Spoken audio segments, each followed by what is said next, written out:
Comenzamos hoy con el hallazgo de un tráiler repleto de migrantes centroamericanos en el estado mexicano de Tamaulipas. Son 109 personas, entre ellas 32 niños que viajaban hacinados y en condiciones inhumanas, todo por el sueño de llegar aquí a Estados Unidos. Víctor Silva tiene la historia. Hacinados, encerrados en este tráiler y casi al borde de la muerte. Así rescataron las autoridades a más de 109 migrantes que viajaban hacia Estados Unidos. Hombres, mujeres y niños, 83 guatemaltecos, 17 hondureños y 9 salvadoreños, entre ellos 32 menores. De acuerdo a sus declaraciones, fueron trasladados por sus coyotes desde el estado de Chiapas hasta Tamaulipas en letales condiciones. Cuando los encontraron mostraban signos de deshidratación y asfixia por el largo tiempo que permanecieron encerrados en la cabina, según explicó el Instituto Nacional de Inmigración en un comunicado. Pero las ganas de vivir el sueño americano hacen que situaciones así ocurran frecuentemente. Apenas el mes pasado 2 grupos de migrantes vivieron la misma pesadilla. La historia se repite una y otra vez. Los casos más recientes, mujeres, hombres y niños centroamericanos rescatados en territorio mexicano. 153 en Tabasco y 29 en Puebla. Ya sentíamos aflicción, ya no aguantábamos más, ya los niños, la señora. Mientras tanto, en Tamaulipas todos los migrantes están a salvo. Las autoridades se encargan, junto a los consulados correspondientes, de darles un regreso digno y de canalizar a los menores con el Sistema de Desarrollo Integral de la Familia. En México, Víctor Silva, Noticias Telemundo.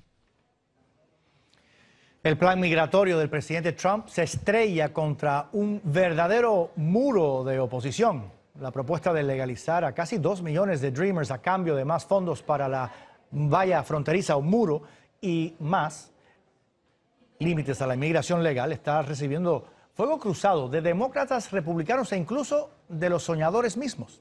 Lori Montenegro con las reacciones. Más que un trago amargo, el plan de inmigración de la Casa Blanca fue recibido con desdén por republicanos, demócratas y los más impactados, los Dreamers. Para ellos, esa propuesta está muerta. Estamos listos para seguir luchando, necesitamos el Dream Act, pero no a este costo. 25 mil millones de dólares para el muro y la drástica reducción de la inmigración legal a cambio de legalizar a 1.8 millones de soñadores es visto como un vulgar chantaje. Lo que quieren hacer es detener la migración legal y al mismo tiempo darle mucho más poder a las fuerzas policíacas que se dedican a atemorizar a nuestras comunidades. Al líder demócrata Chuck Schumer le parece irónico que el presidente reconozca que los Dreamers deben quedarse y a la misma vez asuma los argumentos de los antiinmigrantes. Para Trump, sin embargo, se ha logrado un gran avance. Y arremetió contra Schumer, llamándolo nuevamente un llorón incapaz de tomar acción en el tema migratorio. Pero en este caso, el presidente tendrá que lidiar con muchos de los ultraconservadores que creen que el plan es demasiado blando. Esto siempre lo que le ha hecho daño a este esfuerzo. Personas pidiendo que le den el 100% de lo que ellos quieren y no quieren darle nada al otro lado. Eso no es razonable. El rechazo generalizado, temen algunos, viene a complicar aún más esta situación y les preocupa que el Senado no llegue a un acuerdo sobre los Dreamers antes del 8 de febrero. La fecha para la cual el Congreso tiene que aprobar el proyecto de gastos para mantener abierto el gobierno. En Washington, Lori Montenegro, Noticias Telemundo. Todo esto ocurre cuando el presidente Trump estaba en el Foro Económico de Davos, donde ha vuelto a golpear duramente a los periodistas. En principio, el presidente iba a hablar de economía, pero acabó insultando a la prensa. Textualmente la calificó de asquerosa, malvada y falsa, lo que le valió un gran abucheo. Los exabruptos del presidente coinciden con la noticia publicada por el New York Times de que Trump quiso despedir en junio al fiscal especial que investiga la trama rusa, pero no lo hizo porque su abogado amenazó con dimitir. El diario cita hasta 4 fuentes distintas que confirman esta información, pero aún así el presidente asegura que todo lo publicado son fake news, noticias falsas. Did you speak to fire Mueller? You want to fire Robert Mueller? Fake news, folks. Fake news. What's your message today? Typical New York Times fake stories. Mr. Trump. En agosto pasado, Trump le dijo a los reporteros que no tenía planes de despedir a Mueller, a pesar de descalificar su investigación, diciendo que era un invento demócrata.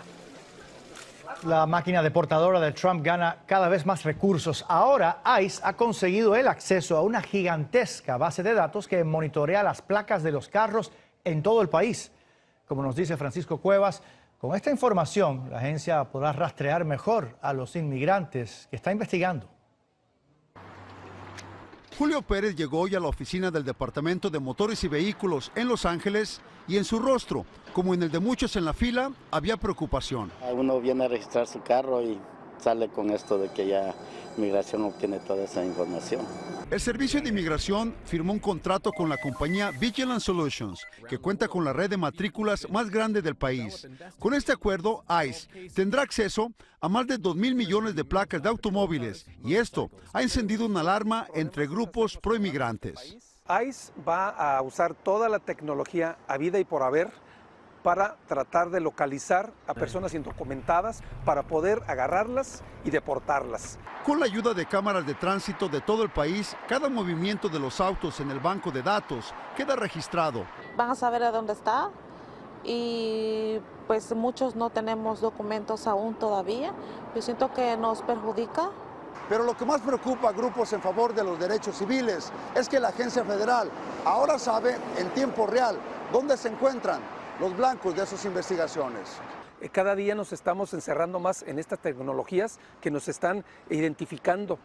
En un comunicado escrito a Noticias Telemundo, ICE dijo que el contrato debe cumplir con los requisitos de privacidad y que estos son los más estrictos jamás aplicados para el uso de esta tecnología. Inmediatamente ellos localizan quién lo va manejando, dónde vive, dónde está el automóvil. Antes un tema de películas de ciencia ficción y hoy una realidad y un peligro para los indocumentados en este país. En Los Ángeles, California, Francisco Cuevas, Noticias Telemundo. Y en medio de esta ofensiva de ICE crece el número de inmigrantes que busca santuario para evitar la deportación, y ya no son solo los latinos. Rubén Pereira habló con una familia de Albania que está refugiada en una iglesia de Detroit para que no la separen. En esta iglesia metodista en el centro de Detroit, Ted Ransburger, sus dos hijos y su esposa se refugiaron para protegerse de los agentes de ICE. Ayer Ted tenía que salir del país.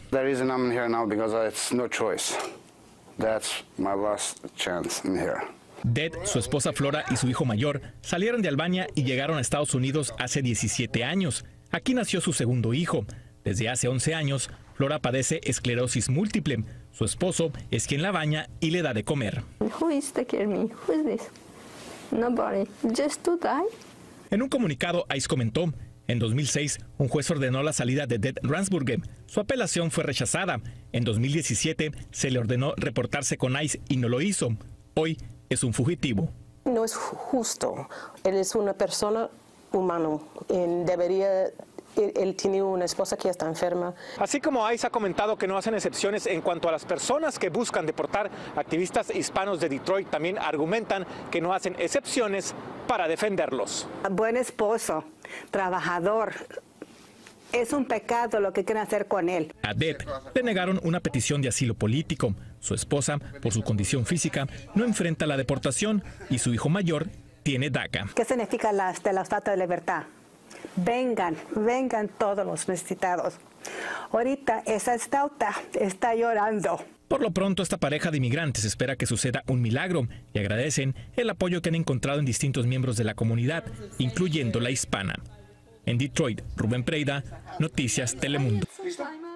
Cerca de 150 lavadores de autos, muchos de ellos hispanos, están demandando a la empresa donde trabajan, y es que aseguran que les robaron sus salarios y ahora están exigiendo una indemnización de más de $500,000. Rebecca Smith con los detalles desde Nueva York.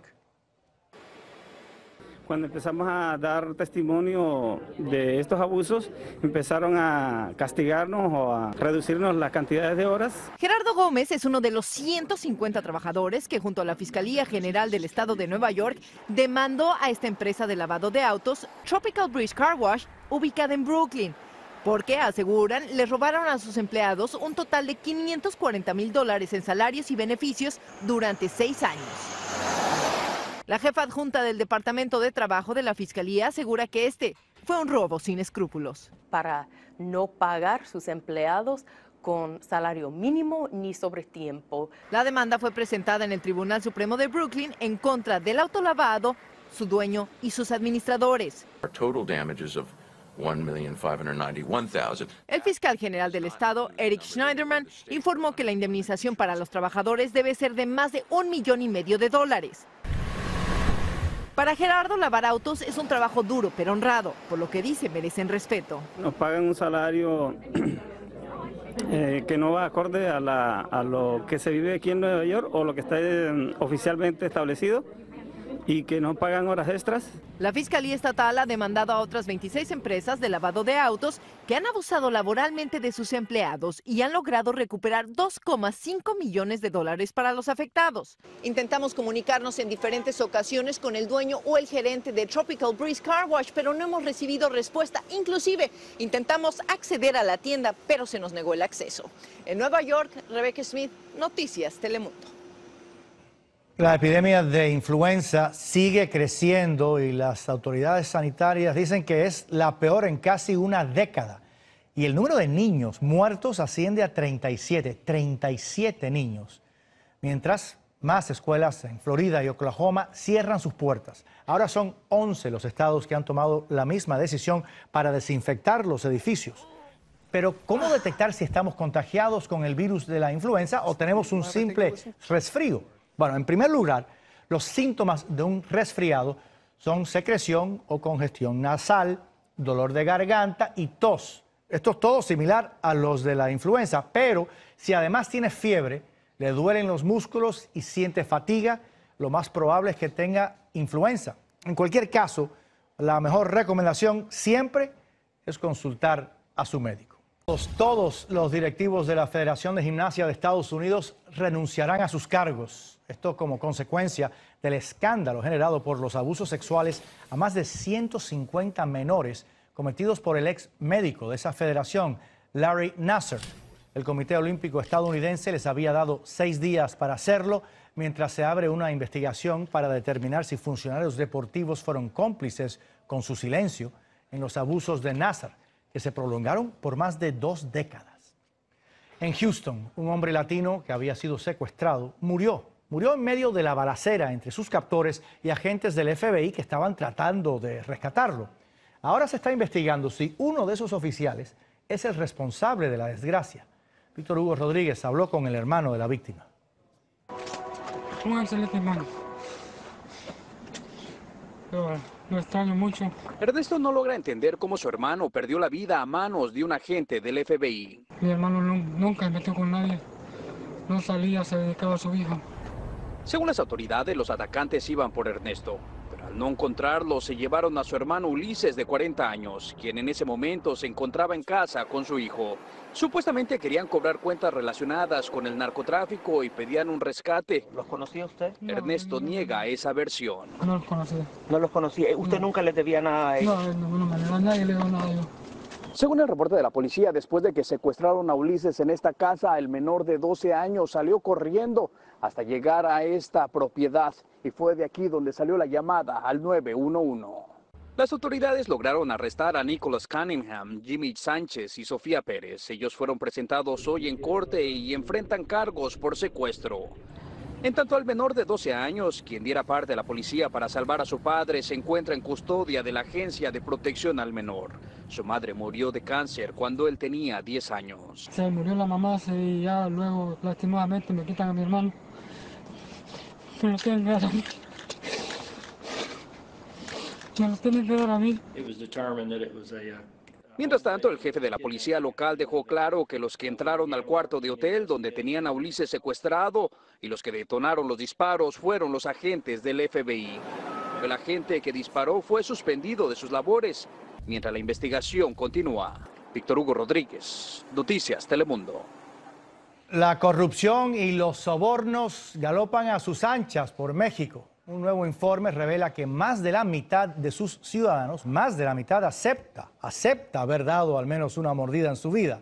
Isa Osorio nos muestra algunas razones que los empujan a ser parte de este mal hábito que afecta a casi todos en la sociedad mexicana. Un calvario. Así describe Karina la cantidad de trámites que hace desde hace un mes para obtener una constancia de identidad para su tía en Estados Unidos. Asegura que está tan desesperada que incluso ha pensado en dar un soborno o mordida para finalmente obtener ese documento. Ya hemos visto que para todos se mueve con dinero. O sea, tanto como dice usted, aquí un trámite se paga. Ella no es la única.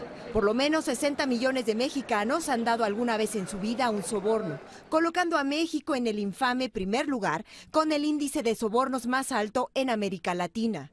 De acuerdo con Transparencia Internacional, mientras que en México más de la mitad de la población ha aceptado pagar un soborno, hay países como Alemania, Holanda o Suecia, donde menos del 5% de la población lo ha hecho. Para este especialista, eso se explica porque las instituciones lo fomentan y para él, lo más grave es que los sobornos también llegan hasta las altas esferas de los servidores públicos, incluidos gobernadores. Hemos visto dramáticamente cómo en estos últimos años han crecido los grandes casos, los grandes escándalos de corrupción. Casi si hay un choque aquí en la esquina, fue la corrupción. Pero el mismo presidente, Enrique Peña Nieto, quien ha sido blanco de críticas por corrupción, minimizó esos señalamientos. Este gobierno le entró y jaló y construimos instituciones para combatir la corrupción. Por eso, muchos consideran que mientras haya resistencia de la clase política y apatía ciudadana, difícilmente habrá un cambio. En México, Isa Osorio, Noticias Telemundo. El sur sufrió su peor incendio en una década. Un incendio que dejó como saldo al menos 37 muertos y más de 140 heridos. El siniestro ocurrió en un hospital, imagínense ustedes, en un hospital, y los bomberos que lucharon contra las llamas por 3 horas simplemente no pudieron impedir que parte de ese hospital quedara calcinado. Autoridades investigan la causa del fuego y temen que el número de fallecidos aumente. Miren esto, quiero que miren estas imágenes. Esto es en esa misma parte del planeta. 1.500 obreros chinos construyeron una estación de trenes en, oigan esto, 9 horas para construir una estación de tren. Lo lograron utilizando 7 locomotoras, más de 20 excavadoras, y autoridades atribuyen el éxito a la organización perfecta de la operación, mejor dicho. La infraestructura conecta una nueva línea ferroviaria con otras existentes. Y esto es increíble. Otra nota increíble del día. Los supermercados franceses Intermarché vivieron esta auténtica locura tras rebajar un 70% los productos italianos Nutella. Como ven, los consumidores se empujaron, se atropellaron, hicieron casi cualquier cosa para conseguir los botes de chocolate y avellana. Parece que bajaron el precio de 5 euros, más o menos 6 dólares, a €1,50, $1.85. Empleados dicen que vivieron verdaderos momentos de tensión. Muchos estuvieron a punto de llamar a la policía. La rebaja continúa hasta el domingo.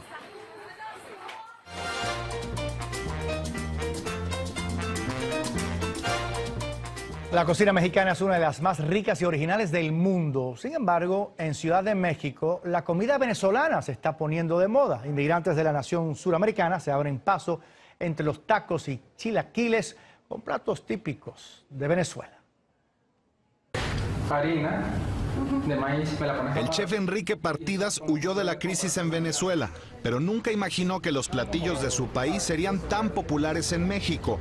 Bueno, ha sido una respuesta increíble. Hace 3 años inició desde cero en un país ajeno. Empezó cocinando en su casa, alentado por las ganas de triunfar. De empezar a vender un porcentaje mínimo a empezar a crecer en un 50% mensualmente. Para los venezolanos nostálgicos y para los mexicanos de paladar aventurero, este chef ofrece una variedad de opciones, pero nada ha conquistado más el gusto de los mexicanos que la arepa, en particular la conocida como reina pepiada. La masa se prepara con 2 tazas de agua, una de harina de maíz precocido y una cucharadita de sal. Pero el secreto, chef, está en el relleno. Bueno, una reina pepiada es muy sencilla de hacer realmente. Tiene 5 ingredientes que son bastante sencillos, que tenemos pollo, aguacate, cilantro, mayonesa y cebolla. Vamos a mezclar esto con tu misma cuchara que tenías ahí antes.